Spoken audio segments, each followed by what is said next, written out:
Alright guys, welcome back. I'm Laura Wilkie with Down Home with Lemon Pie. This is video part 2 in our homeschool Q&A, frequently asked questions.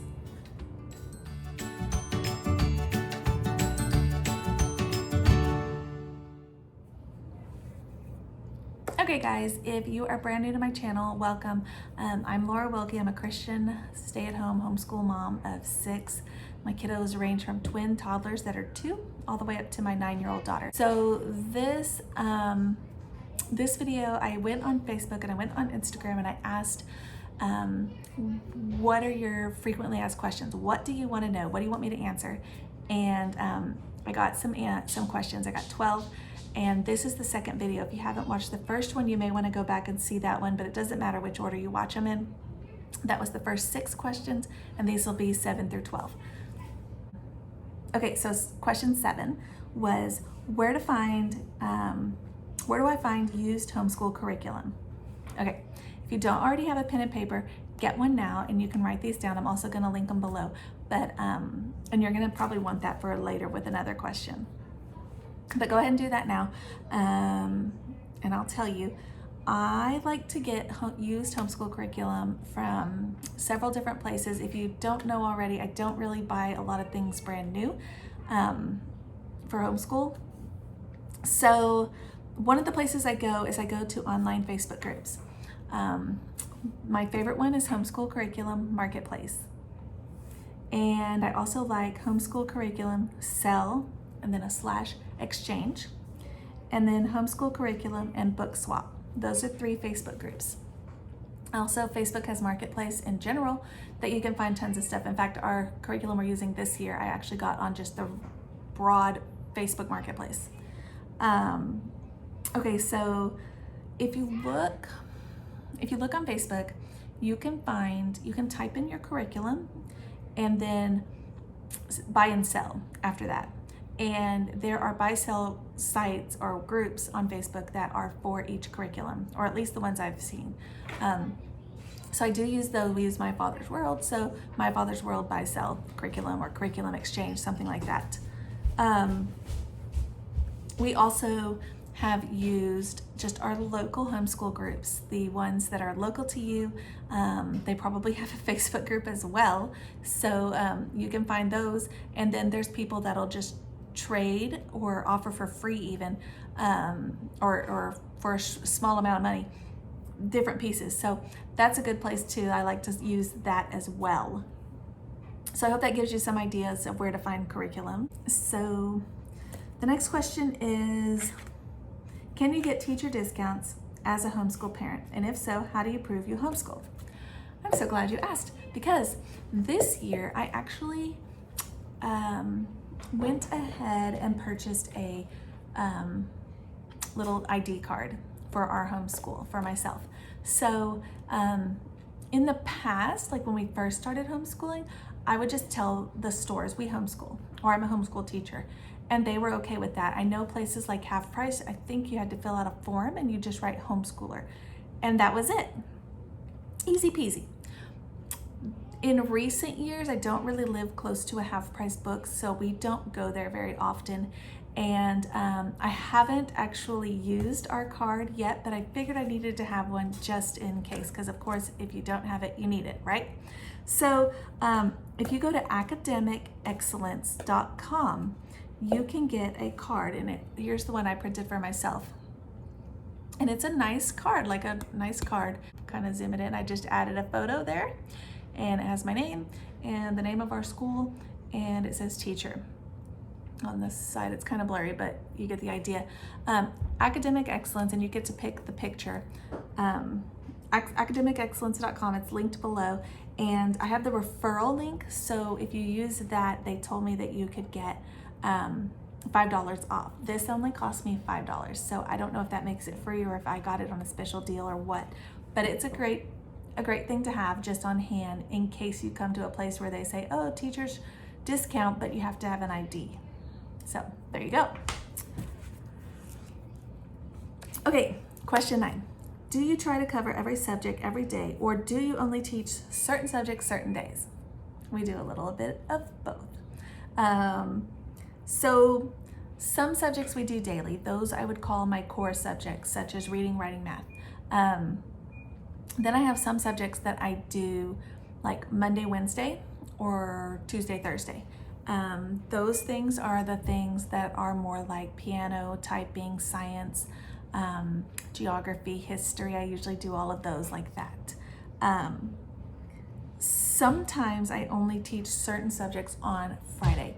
So those are things like when we do tea time, which is like our poems, our poetry, and nature study I only do on Fridays. So last year, another idea, last year we did all of our core subjects every day. And then like Monday, we did all of our history lessons for the whole week on Monday. And then Tuesday, we did all of our science lessons for the whole week. And Wednesday, we did all of our whatever lessons for the whole week. So we have done it that way as well. So whatever works basically. But I have found that if we're not jumping through 8 or more subjects all one day, every single day, it makes our days a little easier. Instead, it's just our core and then 1 or 2 other subjects. The next question is, what extracurricular activities are your kids involved in to maintain social interactions? Okay, I will tell you the activities my kids are in. However, first I'm going to tell you that social interactions, like the whole homeschoolers needs, what about their social skills and all this other nonsense? That is not a thing. Homeschoolers actually laugh about that because it's not a thing. As grown-ups, let's take an example. As grown-ups, you do not just interact with people your own age.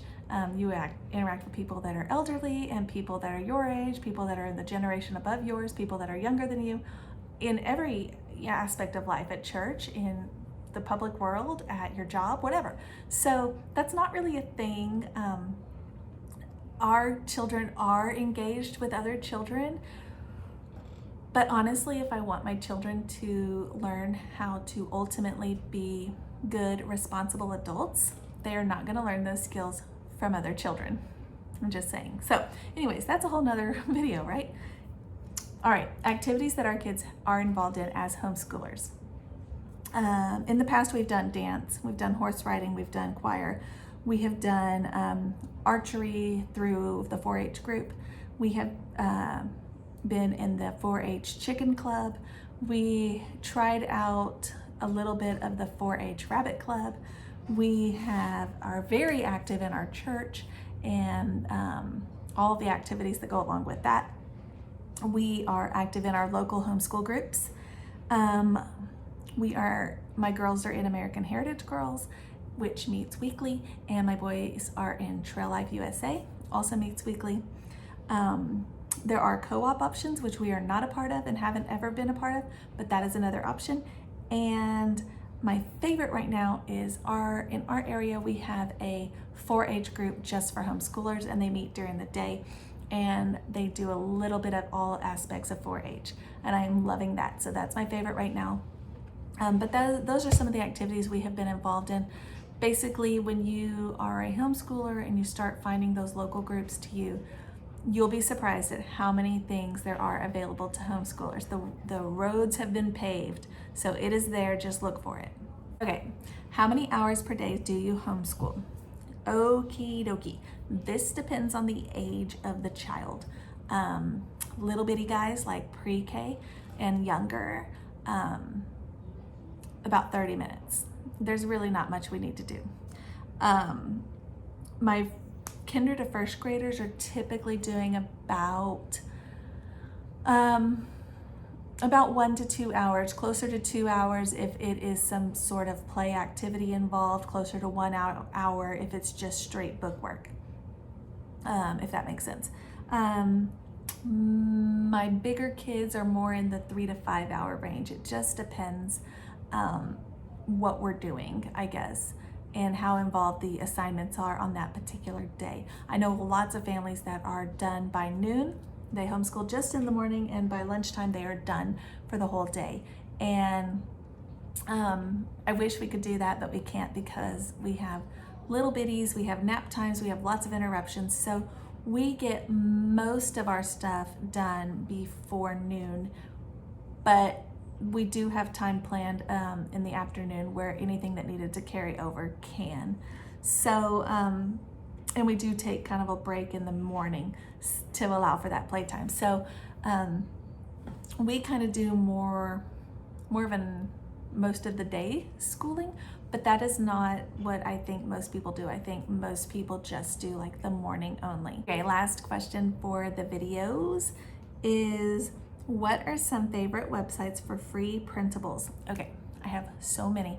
So I am only going to be listing my top 5. This will get you started and at least get you to a place where you can start finding other websites that you like too. So I only have my top 5 here. I'm gonna link them below because some of them have a little bit challenging website addresses for me to just verbally tell them to use. So I'll do my best, but they are linked below, so go ahead and find that too. Okay, one that I really like is 3 Dinosaurs. It's the number 3 and then dinosaurs.com. Another one I really like is 1 + 1 + 1 = 1. No, that's not true. It equals 3, but that is the website. And it's the number 1 and then the word plus and then the number 1 and then the word plus and then the number 1 and then the word equals 1 and then the number 1, okay, .com. That one I actually used, they're Raising Rockstars Preschool. I used that with my 2nd and 3rd children, and they enjoyed that. So we have actually used that as well. Another one I like is funwithmama.com. 1, 2, 3 homeschool for me. Okay, so it's 1, like the numbers 1, 2, 3, and then homeschool spelled out, and then the number 4, and then me.com.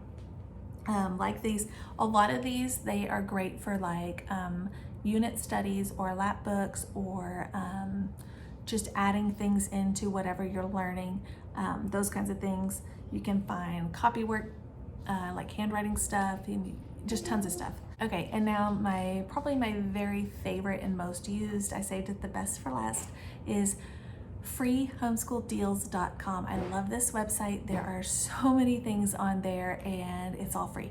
So we use this one a lot. We've used it a lot for years. Anyway, everything you need is on there, I promise. But anyway, so those are our top frequently asked questions. If you have other questions, just shoot me a comment or a message. I'd be happy to do another video and get those answered for you as well.